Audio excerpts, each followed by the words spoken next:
ये आप मेरे पीछे फ्लैग देख रहे हैं, ये इंडियन फ्लैग ऑस्ट्रेलिया के शहर सिडनी में उनकी जो सबसे मशहूर जगह है हार्बर ब्रिज, उसके ऊपर ये उन्होंने बनाया हुआ है। और ये वो इंडिया का फ्लैग है जिसको हम अपने आप से कंपेयर करते हैं। मईशत का जो हाल है वो मायूस कुन है, परेशान कुन है। इस साल पाकिस्तान की तरक्की की शरह सिर्फ 0.2% रही है। उसकी वो राउंड कर रही है वीडियो कि पाकिस्तानी लड़का था सिडनी में, आई थिंक कि वहाँ पे जो ओपरा हाउस है वो उसमें इंडियन फ्लैग से था, मार्क था। ऐसे अपने आप को स्ट्रॉन्ग कर लिया कि पूरी दुनिया आज उनकी पावर को मान रही है। सो रिजर्व बैंक ऑफ इंडिया इतना क्लियर है कि ये 7% पे जाएगी, और पाकिस्तान इतना क्लियर है कि हमें पता है ये 0.3% इकोनॉमिक ग्रोथ रेट है। मुल्क में महंगाई 45% है। एक साल के दौरान गैस 108% महंगी हुई, आटा 90%, पेट्रोल की कीमत में 80% इजाफा हुआ। सवाल जो सबसे बड़ा अहम है वो ये है कि अब एक ह्यूज एक डेफिसिट है, और जो हमारी पेमेंट्स हमने करनी है कर्जे पर, वो कोई 25 लॉन्ग टर्म में तो हम एक साल में देखें तो $25 बिलियन बनते हैं, मगर जून तक गालबन वो $3 बिलियन के करीब हैं। इन्होंने बच्चों के नवाले छीन लिए, क्या बताया किस तरह हमारी गुजरती है। इतनी है हमारे पास जान, और है तो वो क्या है, कैसे हम ये फंडिंग इकट्ठी करेंगे। मोदी ने अपनी कौम के लिए बहुत कुछ किया है। हम जो है ना, चाहे जितना मर्जी उसे कह ले पाते, उसने जो करना था उसने अपने कौम के।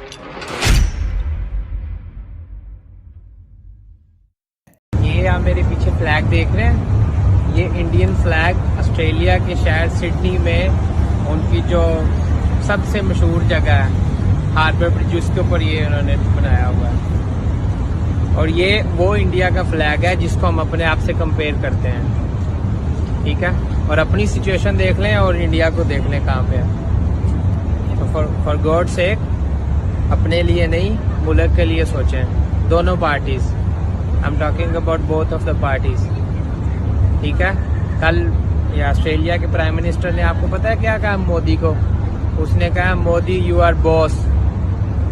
अब आप सोच लें आपके लिए क्या लफ्ज इस्तेमाल होते हैं। मईशत का जो हाल है वो मायूस कुन है, परेशान कुन है। इस साल पाकिस्तान की तरक्की की शरह सिर्फ 0.2% रही है। हालांकि GDP का हदफ 5% तय किया गया था। सनती शोबे की तरक्की के लिए 6% का हदफ तय किया गया था, लेकिन यह तरक्की हुई है -3%। मुल्क में महंगाई 45% है। एक साल के दौरान गैस 108% महंगी हुई, आटा 90%, पेट्रोल की कीमत में 80% इजाफा हुआ। एक साल के दौरान बिजली की कीमत मजमूई तौर पर 50% बढ़ी है। जब तवानाई की कीमत बढ़ेगी, आटे की कीमत बढ़ेगी और कमाई नहीं बढ़ेगी तो यह सिलसिला कहां जाकर रुकेगा। सियासत हकीकत है, लेकिन अवाम की भूख इससे बड़ी हकीकत है। इन्होंने बच्चों के नवाले छीन लिए, इन्होंने कब्रों में नहीं जाना। खुदा का खौफ नहीं है लोगों में। क्या इन गरीबों का क्या करेंगे ये लोग? या तो ऐसा करें हमें मार दें, आपको तो याशियां करें। मेरियां 4 बेटियां हैं, क्या बताया आपको किस तरह हमारी गुजरती है। क्या हम उसका पढ़ा सकते हैं अपने बच्चों को? बच्चों को पढ़ाएं, उनके लिए अच्छे रिश्ते कहाँ से लेकर आए अगर वो पढ़ेंगी नहीं तो। पाकिस्तान ने तो आज ये कहा है कि हमारा कोई चाइनीज़ ब्लॉक में कोई किरदार भी नहीं है, और हम किसी चाइनीज़ ब्लॉक का हिस्सा भी नहीं है, और ना हम चाइनीज़ ब्लॉक ज्वाइन कर रहे हैं। हम ये क्लैरिफिकेशंस दे रहे हैं, जबकि इंडिया के अंदर अमेरिका के जो डिफेंस सेक्रेटरी हैं लॉयड ऑस्टिन, वो अगले हफ्ते आ रहे हैं।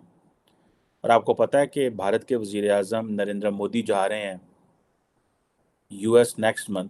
तो आप इमेजिन कर सकते हैं कि डिफेंस मिनिस्टर का या डिफेंस सेक्रेटरी का इंडिया आना से मुराद ये है कि मेजॉरिटी चीज़ें जो है वो डिफेंस सेक्टर में होंगी। मेजॉरिटी ये नहीं कि फॉरेन पॉलिसी में या और इकॉनमी ये नहीं होगी, लेकिन मेजॉरिटी चीज़ें डिफेंस सेक्टर में। सो ये जारी बात है, एक जिसे कहते हैं ना वाइटल स्ट्रेटेजिक पार्टनर उन्होंने कहा हुआ है इंडिया को। हम क्या है, हमारी GDP ग्रोथ रेट क्या है 0.3%। क्लैरिफिकेशंस दे रहे हैं, हम चाइना ब्लॉक में नहीं है। इंडिया और अमेरिका जो है वो बबांगे दोहल जो यारी है वो तो है ही है, और हमारे साथ अमेरिका ने ऑलरेडी रिलेशनशिप डाउनग्रेड कर दिया हुआ है। द रीज़न बिहाइंड इज़ के हम we are no more that important country for the US, because पहले अफगानिस्तान था, तो अब क्या है? रेलिवेंस तो आपने खुद बनानी है ना, कोई आपके लिए क्यों रेलिवेंस बनाएगा? अब आप इमेजिन करें कि पाकिस्तान की जो इकोनॉमी का साइज़ है, जो कि इम्पॉर्टेंट चीज़ें हैं, as compare to why Lloyd Austin is coming India and why Pakistan is giving clarifications कि भाई क्यों हम कर रहे हैं, हम चाइना ब्लॉक का हिस्सा नहीं है। उसकी बात सीधी सिंपल सी बात है, अब पाकिस्तान की जो जीडीपी का साइज़ है वो छोटा हो गया, मज़ीद $341 बिलियन की जीडीपी है। पर कैपिटा इनकम जो है वो आपकी $1,568 हो गई है। ठीक है जनाब।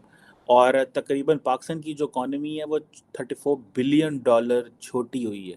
मीन्स कि ये 40 और 70, ये 370-75 बिलियन डॉलर की इकॉनमी थी जो श्रैंक हो गई है, जिधर श्रैंक कर गई है, और ये 9% नीचे आई है। लोगों की ऊपर जा रही है, हमारी नीचे जा रही है।